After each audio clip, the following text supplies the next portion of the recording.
Welcome back to the Neutral Zone. Today we're going to be looking at the Texas Longhorns as we continue along with our preview series. With Arch Manning at quarterback and arguably the best defense in college football, can Texas take the next step and win a national championship? Find out more as we get into the video. But as always, if you're new to the channel, make sure you guys like, comment, subscribe to join the nation, and we'll see you guys in the video. Texas comes back in the era of Arch Manning. We've seen him come off the bench for the last 2 years. Now it's really his show. It's his time to really show that he is that number one recruit that he was as a recruit a couple years ago. Quinn Ewers has gone to the NFL, and a number of big players from that Texas team that went 13-3 are gone now.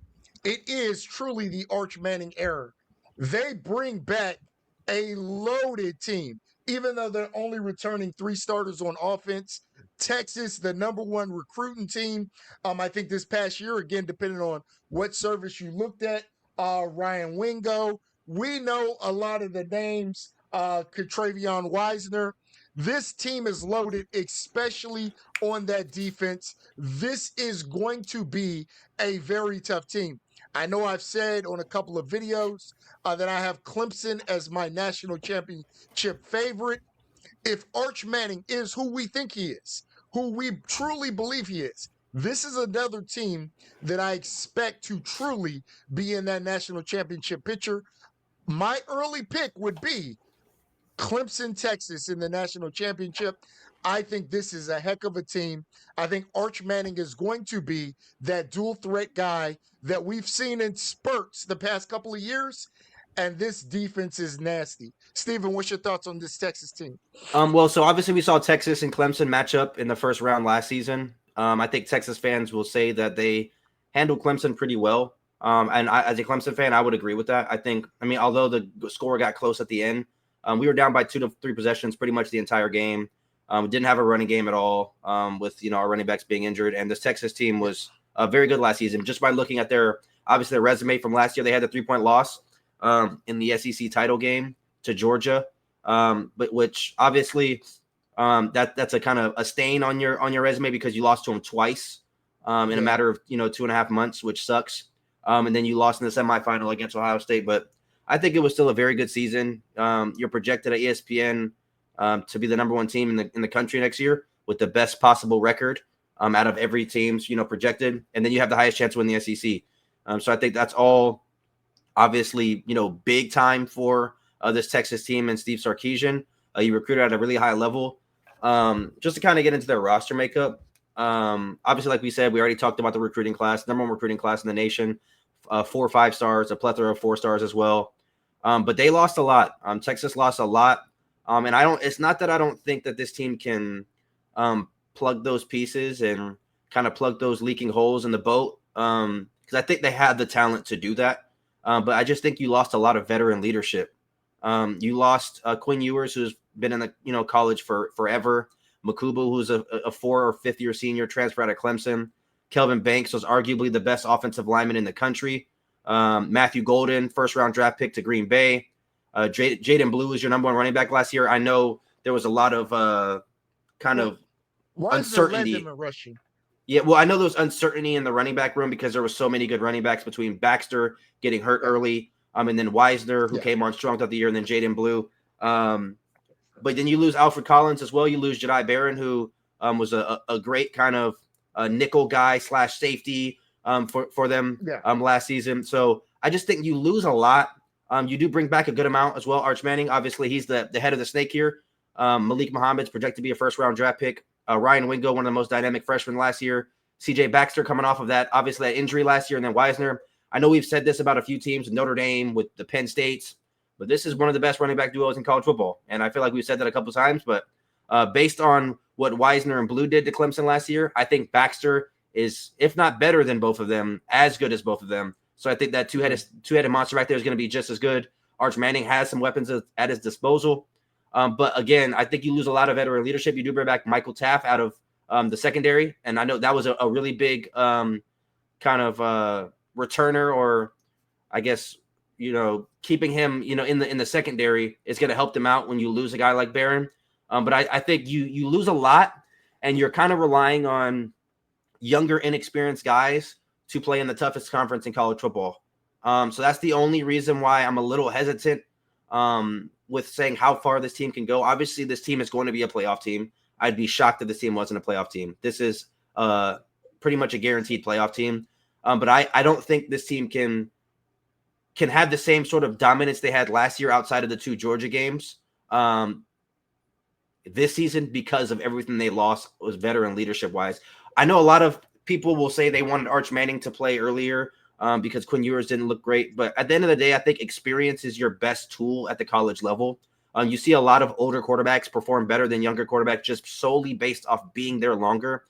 You guys have to remember these are, 18-year-old kids, sometimes 17-year-old kids in Ryan Williams, case, 18, 19-year-old kids playing football with grown men. Quinn Ewers, 22, 23 years old. Kelvin Banks old. Andrew Makuba old in college terms. So you have these guys who have been at the collegiate level for so long. That helps. And I think this team was loaded. This defense was really good. Obviously, I saw it firsthand being a Clemson fan. I think this team takes a step back. I think this team will be competing for an SEC championship. I think the team will be competing for a national championship. I just don't know how far they're going to go. That's the way I kind of view this team. And I'll give my prediction, obviously, as we go on. I'm not saying this team's going to go 7-5 or anything crazy like that. This team is going to be very good. But I just want to pump the brakes a little bit as far as how good this team can be, because based on productivity, we don't have much productivity outside of Quintravian Wisner and Ryan Wingo that we have coming back on this team. A lot of the, obviously Jaden Blue's gone. Quinn Ewers, your quarterback, was gone. Gunnar Helm, your starting tight end, was gone. They use a lot of tight end actions on motions and stuff like that. Obviously, you bring Jack Andrews from Cal. I'm sure there's another tight end that's, in the, second string from last year. It's going to be really good that I'm sure Texas fans will let me know in the comment section. But you lose a lot. You lose your starting receiver, starting tight end, starting quarterback, and your 1A or 1B running back, as well as your best offensive lineman. Yeah, I kind of go the opposite way. I think when you look at this defense, Colin Simmons, who had 9 sacks, probably the best linebacking returning duo this year with Anthony Hill, who had 8 sacks, and then you got Trey Moore both coming back. Yes, they lost some things, but so did many teams. But this is a loaded secondary as well. Like I said, I think this team is going to be led by their defense, which will give their offense time to gel. Again, Arch Manning really has to be who we think he is for this team to be truly in that national championship picture. But I think we've saw enough spurts and enough glimpses to know that he's going to be a pretty good quarterback. And just like you mentioned, this team has that dynamic duo at the running back position. So it's not like you need him to throw for 5,000 yards. He can give the ball to that running back duo. And it's not like they return no receivers. They have a pretty good dual receiving core, young receiving core with Ryan Wingo and DeAndre Moore. I think both of them take a step up. Obviously, you need them to, but the opportunities are there, right? You got Gunnar Helm, who's left, Matthew Golden, who's left. The opportunities for them to catch more passes are there. And remember, Wingo, out of this young freshman receiving group that came, he was almost the forgotten guy in the Jeremiah Smiths, the Colemans, the Ryan Williams. He was the guy that didn't get as much love. I think he's really going to pop this year as the true number one guy. So again, coming back, I think this is the best defense in college football, at least based off of what we know right now. And then you got what I think is going to be a pretty good offense. My only concern is obviously they lost a lot from an offensive line that was returning, I think, everybody last year. I think they had 5 returning starters on the offensive line last year. A lot of those guys have moved on now. So can that offensive line replace the Kelvin Banks and some of that veteran leadership that they lost from last year? But if they can, if this team can keep going, this team, I don't think they take a step back. I expect that, like I said, Texas is in that national championship picture, which for them would be one step forward. So I have them going 10-2. They went 11-1 last year. You got mine showing. Yeah, so so that's fine. I have you have them going 12-0. I just didn't make them green, so that's my apologies. But I had them losing Ohio State and Georgia. Those of you guys who watched those 2 games, I watched those 2 previews, saw that I had them losing Ohio State and Georgia. I think if the games were at Texas, then I'd probably flip-flop the other way. But I think being on the road, I think college football, hostile environments are everything. Hopefully it manages everything. Both of those stadiums are going to be rocking. I think the Georgia game is going to be big. Obviously, 2 matchups last season. I think this Georgia team is going to be really good. If you guys watch that Georgia preview, I said Georgia's going to win every single game this year and win the national championship. And I'm not a Georgia fan. So obviously, those of you guys coming back for this video would pencil be in to have them lose in that Georgia game. As well as the Ohio State game, I think that game's going to be tough. I think Arch Manning going into the shoe, 100,000 fans, it's going to be rocking. First start against a really good defense and then a really good offense. I don't see that Texas winning that game. Obviously, it's not impossible for Texas to win that game, but I would favor Ohio State. I don't know what the line is right now. I'm actually going to look that up now that I'm thinking about it. Give me 1 second. That line is Big Ten.